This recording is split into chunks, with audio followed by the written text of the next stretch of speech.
সবাইকে জয় যিশু। আমাদের মহান প্রেমময় পিতা প্রভু যীশু খ্রিস্টের নামে আমি সবাইকে স্বাগত জানাই। আসুন আমরা ঈশ্বরকে ধন্যবাদ করি এবং আজকে বাক্যপাঠের মধ্য দিয়ে আমরা নিজেদেরকে এক প্রশ্ন করব, যা প্রভু যীশু একদিন পিতরকে জিজ্ঞাসা করেছিলেন। আর এই প্রশ্ন শুধু প্রভু যীশু একবার নয়, পিতরকে তিনবার এই প্রশ্ন জিজ্ঞাসা করেছিলেন। আসুন আমরা দেখি কি সেই প্রশ্ন। আমরা যোহন লিখিত সুসমাচার তার 21 অধ্যায় 15 পদ আমি আপনাদের জন্য পাঠ করি। তাহারা আহার করিলে পর যীশু সিমন পিতরকে কহিলেন, হে যোহনের পুত্র সিমন, ইহাদের অপেক্ষা তুমি কি আমাকে অধিক প্রেম করো? আমরা এখানে দেখি প্রভু যীশু পিতরকে জিজ্ঞেস করলেন যে তুমি কি ইহাদের অপেক্ষা আমাকে অধিক প্রেম করো? আমরা জানি যে প্রভু যীশু ক্রুশারোপণের পরে তিনি যখন পুনরুত্থিত হয়েছিলেন তখন তিনি তার শিষ্যদেরকে দেখা দিয়েছিলেন, এবং তখন আমরা দেখি যে তার শিষ্যরা প্রভু যীশু চলে যাওয়ার পরে তারা দুঃখে কষ্টে কাতর হয়ে তারা পুনরায় যে যার নিজেদের কাজে তারা আবার পুনরায় ফিরে গিয়েছিল। পিতর যে তার প্রভু যীশু খুব কাছের শিষ্য ছিলেন, সেই পিতর তিনি কি করলেন, পুনরায় মাছ ধরতে চলে গেছিলেন, কারণ পিতরের মাছ ধরাটা একটা পেশা ছিল। এবং আমরা জানি যে সেই মাছ ধরা পেশার মধ্য দিয়ে সে তার পরিবার চালাতো, তার সমস্ত বিষয় সেই মাছ ধরার উপরেই নির্ভর করেছিল। আমরা জানি এই সমস্ত বিষয় যখন পিতরের জীবনে ছিল তখন প্রভু যীশু তাকে এই প্রশ্ন করেছিলেন, এবং পিতর তুমি কি আমাকে প্রেম করো? প্রিয় ভাই বোন, আজ এই প্রশ্ন আমরা নিজেদেরকে করি। সবার কাছে নিজের পরিবার, নিজের কাজকর্ম, বন্ধু বান্ধব, সন্তান, আত্মীয় স্বজন, সমস্ত কিছু, সন্তানদের পড়াশোনা, সমস্ত কিছু রয়েছে, সমস্ত কিছুই ঘিরে আমাদের জীবন। কিন্তু প্রশ্ন হলো, এই সমস্ত কিছুর ঊর্ধ্বে আমরা কি ঈশ্বরকে প্রেম করি? প্রভু যীশু যখন পিতরকে এই প্রশ্ন করলেন তখন পিতর জানতেন না যে ভবিষ্যতে তার জীবনে কি হতে চলেছে, কিন্তু পিতরের জীবনের জন্য আমরা দেখি যে একটা পরিকল্পনা ঈশ্বর আগের থেকেই করে রেখেছিলেন। আমরা সকলে জানি যখন পঞ্চাশোত্তমীর দিন পবিত্র আত্মা নেমে এসেছিল শিষ্যদের উপরে, তখন একমাত্র পিতর উঠে দাঁড়িয়ে বক্তৃতা দিতে শুরু করেছিলেন, এবং সেই বক্তৃতার পর আমরা দেখি 3000 লোক মন পরিবর্তন করেছিল ও বাপ্তিস্ম নিয়েছিল। পিতরের দ্বারা অনেক অদ্ভুত কার্য সাধনও হয়েছিল। আমরা জানি যখন পিতর প্রচার করতে শুরু করেছিলেন এবং তিনি যখন রাস্তা দিয়ে চলে যেতেন, তার ছায়া যার উপরে পড়তো সে সুস্থতা পেত। পিতরকে ঈশ্বর আশ্চর্যজনকভাবে ব্যবহার করেছিলেন। এই সমস্ত কিছুর আগেই পিতরের জীবনে প্রশ্ন এসেছিল, কারণ ঈশ্বর তার পরিকল্পনাকে সিদ্ধ করার আগেই তিনি জানতে চান যে সেই যার জন্য তিনি পরিকল্পনা করেছেন তার হৃদয় কতটা প্রভুকে চায়। প্রিয়, আজকে প্রত্যেকের জীবনে ঈশ্বরের এক পরিকল্পনা আছে। আমাদের সমস্ত কিছুর ঊর্ধ্বে আমরা যেন ঈশ্বরকে প্রেম করি, এবং এটা করি কিনা সেটা ঈশ্বর একদিন না একদিন আমাদের কাছ থেকে জানতে চান। এই বিষয় সম্পর্কিত প্রভু যীশুর কাছে একদিন এক প্রশ্ন এসেছিল না? আমরা জানি যে মথিলিখিত সুসমাচার আমরা 22 অধ্যায় যখন 37 পদ পাঠ করি, এখানে আমরা দেখি যে এখানে বলে, তিনি তাহাকে কহিলেন তোমার সমস্ত। আমরা জানি এখানে একজন ব্যবস্থাবেত্তা পরীক্ষাভাবে প্রভু যীশুকে জিজ্ঞাসা করেছিলেন। আমরা যদি তার আগের 35-36 পদ পাঠ করি তখন আমাদের এটা বুঝতে পারবো যে একজন ব্যবস্থাবেত্তা তিনি পরীক্ষাভাবে যীশুকে জিজ্ঞাসা করেছিলেন যে সবথেকে মহৎ আজ্ঞা কোনটি, এবং প্রভু যীশু তখন উত্তর দিয়েছিলেন এটাই, যে তোমার সমস্ত অন্তঃকরণ, তোমার সমস্ত প্রাণ ও তোমার সমস্ত মন দিয়া তোমার ঈশ্বর প্রভুকে প্রেম করিবে, এটি মহৎ ও প্রথম আজ্ঞা। আমরা দেখি যে এই ব্যবস্থাপকটা প্রভু যীশুকে উত্তর জিজ্ঞাসা করেছিল। আমাদের প্রত্যেকের জীবনে এটাই মুখ্য হওয়া উচিত, কারণ আমরা যেন আমাদের ঈশ্বরকে সবচেয়ে বেশি প্রেম করি এবং সবচেয়ে প্রথম স্থান আমাদের হৃদয়ে প্রভুকে আমরা দিই। প্রথমে আমি বলছি যে আমাদের প্রত্যেকের পরিবার আছে। আমি আগেই বলেছি যে আমাদের প্রত্যেকের পরিবার রয়েছে, প্রত্যেকের কাজকর্ম রয়েছে, প্রত্যেকের সন্তান সন্ততি রয়েছে, আমাদের প্রত্যেকের সমস্ত বিষয় আমাদের রয়েছে। কিন্তু এই সমস্ত কিছুর ঊর্ধ্বে কি আমরা আমাদের প্রভুকে প্রেম করি? মানে এগুলোকে আমরা কিভাবে দেখি? মানে এই সমস্ত বিষয় এবং আমাদের প্রভু আমরা কিভাবে দেখি? এখন আমরা নিজেদেরকে প্রশ্ন করি, নিজেদের অন্তরে একবার আমরা ঝেঁকে দেখি যে সব থেকে বেশি আমরা কাকে প্রেম করি। আমরা প্রভুকে বলি, হ্যাঁ প্রভু, আমি তোমাকে সবচেয়ে বেশি ভালোবাসি। কিন্তু যখন নিজেদের আমরা পরীক্ষা করে দেখি তখন আমরা বুঝতে পারি যে সত্যিকারে আমরা কাকে বেশি ভালোবাসি। আজকে আমি এই বিষয়ের জন্য আমি 4টি বিষয় 4টি পদ আমি আপনাদের সামনে তুলে ধরব, যেখানে আমরা বুঝতে পারবো যে আমরা কাকে বেশি ভালোবাসি। প্রথমত মার্ক লিখিত সুসমাচার তার 10 অধ্যায় 17 থেকে 22 পদ। এখানে আমাদের একটি ঘটনা রয়েছে। মার্ক লিখিত সুসমাচার 10 অধ্যায় 17 থেকে 22 পর্যন্ত এখানে একটি ঘটনা রয়েছে। ঘটনাটি আমি পড়ব না, অনেকটা বড়। এখানে ঘটনাটা 17 থেকে 22 পদ আমরা পাঠ করলে দেখব যে একজন যুবক সে প্রভু যিশুর কাছে একদিন জিজ্ঞাসা করেছিল, হে সদ্গুরু, অনন্ত জীবনের অধিকারী হইবার জন্য আমি কি করব? সেই প্রশ্ন তিনি করেছিলেন। এবং এই প্রশ্ন করার ফলে প্রভু যিশু তাকে উত্তর দিয়েছিলেন যে ব্যবস্থায় কি লেখা আছে, যে তুমি নরহত্যা করিও না, ব্যভিচার করিও না, চুরি করিও না, মিথ্যা বলিও না, কাউকে প্রবঞ্চনা করিও না, পিতামাতাকে সমাদর করো, ইত্যাদি ইত্যাদি। ব্যবস্থায় যে সমস্ত আজ্ঞা, যে 10 আজ্ঞা রয়েছে, সেই আজ্ঞাগুলি প্রভু যিশু তাকে বললেন যে এই সমস্ত কিছু তুমি করো। তখন সে নির্দ্বিধায় সে উত্তর দিয়েছিল যে কি প্রভু, হে গুরু, আমি তো এই সকল বাল্যকাল থেকে ছোটোবেলার থেকেই আমি এগুলোকে পালন করে আসছি। তখন প্রভু যিশু তার দিকে দৃষ্টিপাত করলেন এবং বললেন, ভালো, তুমি ভালোই বললে, তবে হ্যাঁ, এবার তুমি শোনো যে তোমার যা ধন সম্পত্তি রয়েছে সেই সমস্ত কিছু তুমি দরিদ্র দিওকে দান করো এবং আমার পশ্চাৎগামী হও। এখানে আমরা দেখি যে যখন প্রভু যিশু তাকে এই কথা বললেন, সে নিরাশ হলো, হতাশ হলো এবং সে যিশুর পশ্চাৎগামী হয়নি। তো আমরা এখানে দেখি যে এই যুবক সে ব্যবস্থার সমস্ত কিছু করত, ব্যবস্থার সমস্ত কিছু পালন করত, কিন্তু সে সব থেকে ধন অর্থাৎ তার সম্পত্তিকে বেশি প্রেম করত। তার জন্য সে প্রভু যিশুর পশ্চাৎগামী হতে পারেনি। অর্থাৎ আমরা যখন বলি যে হ্যাঁ প্রভু, আমি তোমাকে ভালোবাসি, কিন্তু কিছু কিছু ঘটনা, কিছু কিছু বিষয় আমাদের জীবনে রয়েছে যেটাকে আমরা ছাড়তে পারি না বা যেটাকে আমরা ত্যাগ করতে পারি না, কিন্তু আমরা প্রভুকেও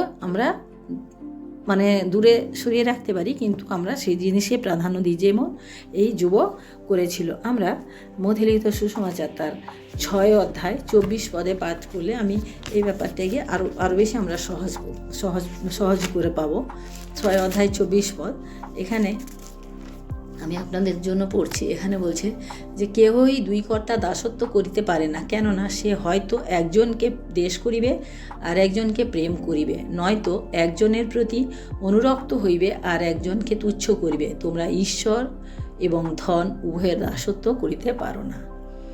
আমরা দেখি যে ওই যুবক যখন সে প্রভুর পিছনে চলার কথা, প্রভু যখন বললেন যে সে প্রভুর পিছনে চলতে হলে কী হবে, তাকে সেই সমস্ত কিছু ছেড়ে যেতে হতো।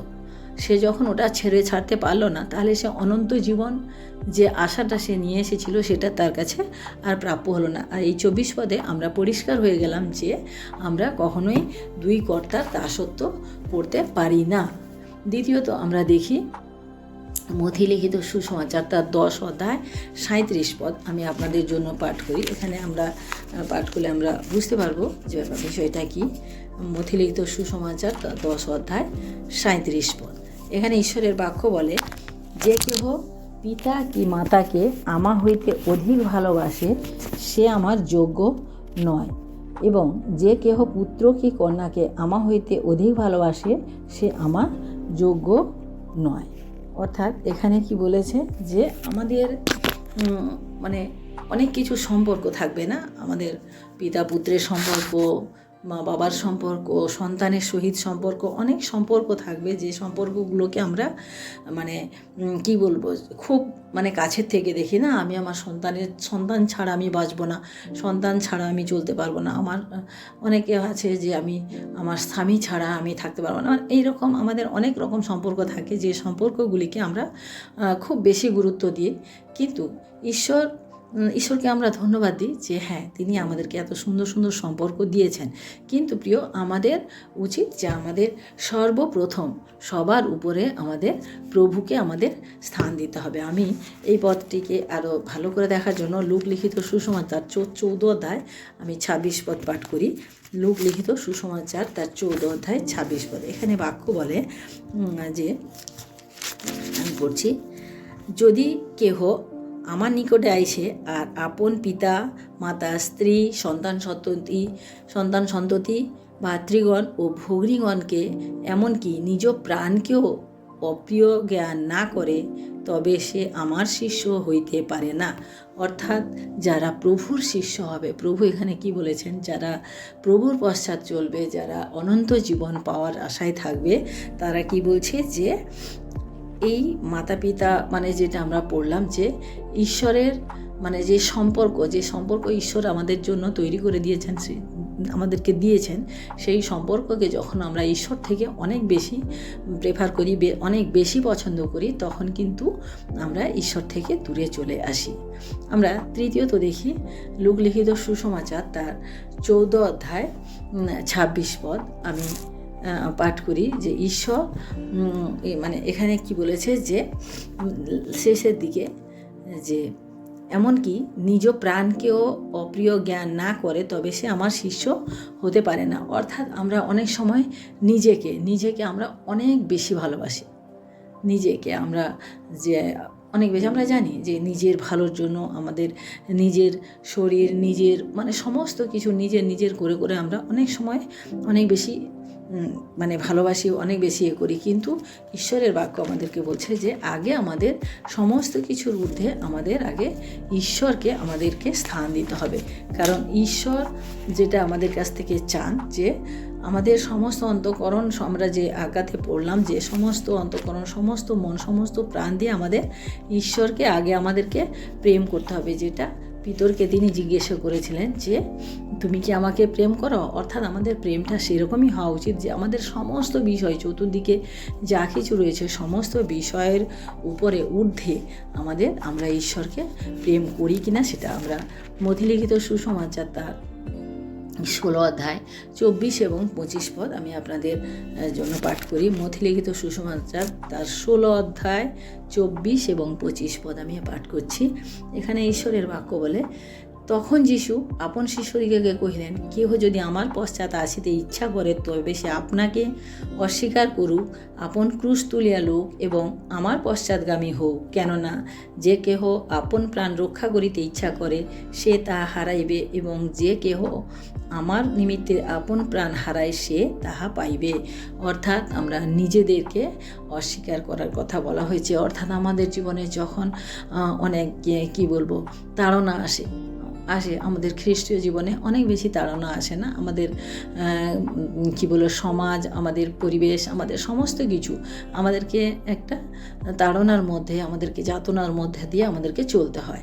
সেই সময় আমরা যদি মনে করি যে না দূর এত লোক ডিস্টার্ব করছে, এত করছে, না ছেড়ে দিই প্রভুকে, কিন্তু প্রভুকে আমরা জানি যে তাহলে আমরা ঈশ্বরের যে অনন্ত জীবন বা যে জীবনের জন্য আমরা আকাঙ্ক্ষিত সেই জীবন কিন্তু আমরা পাবো না। আমরা যখন আমরা যদি ঈশ্বরের জন্য, প্রভুর জন্য আমাদেরকে যদি মরতে হয় তাও আমরা যেন মরতে পারি, এই ধরনের মানসিকতা রেখে আমাদেরকে চলতে হবে। পৌল কি বলেছিলেন? পৌল বলছিলেন যে আমি খ্রিস্টের সহিত ক্রুশরোপিত হয়েছি, এখন আমি নই, কিন্তু আমার মধ্য দিয়ে খ্রিস্ট মানে আমার মধ্য দিয়ে প্রকাশিত হয়েছেন। অর্থাৎ সে তার নিজের জীবনকে তুচ্ছ জ্ঞান করেছে, যে তার জীবনে প্রভুকে সর্বাপেক্ষা গুরুত্ব দিয়েছে। আমরা শেষ পদ যেটা দেখি সেটা হচ্ছে প্রথম যোহন 2 অধ্যায় তার 15 পদ। এখানে আমরা দেখি প্রথম যোহন 2 অধ্যায় 15 পদ। এখানে ঈশ্বরের বাক্য বলে, তোমরা জগৎকে প্রেম করিও না, জগৎস্থ বিষয় সকল প্রেম করিও না। কেউ যদি জগৎকে প্রেম করে তবে পিতার প্রেম তাহার অন্তরে নাই। অর্থাৎ এখানে বলছে আমরা ঈশ্বরকে প্রেম করি না সংসারের বস্তুকে প্রেম করি বা সংসারকে প্রেম করি। অনেক সময় আমাদের গাড়ি বাড়ি, আমাদের সম্পত্তি, আমাদের বিশেষ করে এখন বর্তমান যুগে যেটা হচ্ছে মোবাইল, না মোবাইলকে আমরা অনেক বেশি প্রেম করি এবং মোবাইলকে আমরা সবসময় বেশি মানে কি বলবো সবসময় আগলে রাখতে চাই। প্রিয়, আমাদের জীবনে সবথেকে ক্ষতিকারক হচ্ছে এখন মোবাইল, কারণ মোবাইল আমাদের সমস্ত সম্পর্ক, সমস্ত সময় মোবাইল আজকে নিয়ে নিচ্ছে। তাই আমাদের জগতের যে বিষয় যত লোভনীয় হোক না কেন, যত মানে আকর্ষণীয় হোক না কেন, আমাদের সেই সমস্তকে ত্যাগ করতে হবে। কারণ প্রভুর পথে চলতে হলে আমাদের প্রভুকেই একমাত্র আমাদের জীবনের উদ্দেশ্য এবং আমাদের প্রভুকেই আমাদের জীবনের লক্ষ্য হিসাবে আমাদেরকে দেখতে হবে। তাই আমরা প্রথমে যে প্রশ্ন করে নিজেদেরকে করেছিলাম, বা প্রভু যিশু যে পিতরকে করেছিলেন যে পিতর তুমি কি আমাকে প্রেম করো, আজকে আমরা এই বাক্য শোনার পরে আমরা কি উত্তর দিতে পারবো, বা আমাদের জীবনে কি প্রশ্ন, এই প্রশ্নের উত্তর আমরা কিভাবে আনতে পেরেছি তা আমরা একবার দেখব। আমরা প্রিয় ভাই বোনেরা, আমি আপনাদেরকে বলবো যে আমাদের সমস্ত কিছু এই জগতে যা কিছু রয়েছে সমস্ত কিছুই কিন্তু সেই উপদেশকে যদি আমরা পড়ি যে সমস্ত কিছু অসারের অসার। এই অসার বস্তুর পিছনে, অসার জিনিসের পিছনে আমাদের ছুটে লাভ নেই। আমাদের একমাত্র প্রভু, যিনি আমাদেরকে সেই অনন্ত জীবনে আমাদেরকে নিয়ে যেতে পারেন, যিনি আমাদেরকে সেই অনন্ত জীবনে প্রবেশ করাতে পারেন, সেই প্রভুকে আজকে আমরা যাচনা করি। আসুন আমি আপনাদের জন্য ছোট্ট করে প্রার্থনা করে শেষ করি। হালেলুয়া। পবিত্র পবিত্র সর্বশক্তিমান প্রভু, তোমার মহানামে ধন্যবাদ করি প্রভু গো। আজকের এই সুন্দর বাক্যের মধ্য দিয়ে প্রভু তুমি আমাদেরকে আশীর্বাদ করেছ এবং সমস্ত প্রিয় ভাই বোনকেও তুমি আশীর্বাদ করলে প্রভু। তোমার মহিমা গৌরব প্রশংসা হোক প্রভু। আজকে দিনের ভার তুমি নাও, সমস্ত মহিমা তোমার হস্তে রেখে প্রভু এই বিনতি প্রার্থনা করি আমাদের মুক্তিদাতা ত্রাণকর্তা প্রভু যীশু খ্রিস্ট তোমারই নামে, আমেন। সবাইকে জয় যীশু। সবাই ভালো থাকবেন, সুস্থ থাকবেন, আমার সাথে থাকুন। আমার চ্যানেলটিকে লাইক করুন, শেয়ার করুন, সাবস্ক্রাইব করুন। জয় যীশু।